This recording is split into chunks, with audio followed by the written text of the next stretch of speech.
Hi friends, Sharada Gudimetla YouTube ఛానల్కి స్వాగతం సుస్వాగతం. ఈరోజు నేను మీకు మంచి అరుదైన మొక్క అండ్ పాజిటివ్ వేవ్స్ ఉన్న మొక్క, అదే యాలక్కాయల మొక్క. ఫ్రెండ్స్, యాలక్కాయల మొక్కను ఎప్పుడైనా చూసారా మీరు? ఇదిగో చూసారా, ఇలా ఉంటుంది. ఇది లక్ష్మీదేవికి ప్రతిరూపంగా చెప్పుకుంటారు. ఇదేంటంటే మనం జనరల్గా నాటుకున్న తర్వాత 3 ఇయర్స్కి కానీ దీనికి కాయలు రావన్నమాట. ఇలాగ గుత్తులు గుత్తుల్లాగా ఇలా పైనుంచే వస్తాయి అవి. ఓకేనా? ఇది ఇంట్లో ఉండడం వల్ల ఏంటంటే మనకి పాజిటివ్ ఎనర్జీ వస్తుందన్నమాట. నెగిటివ్ ఏదైనా ఉంటే అదంతా కూడా తీసేస్తుంది.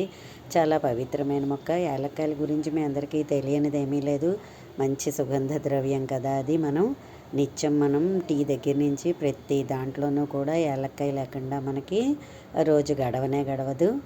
సో చూసారా యాలక్కాయ మొక్క ఎలా ఉంటుందోను. ఇంచుమించుగా పసుపు, అలాంటి అల్లం అలాంటి ఆకులా అనిపిస్తోంది నాకు. నేను ఇది కొని తెచ్చుకున్నాను.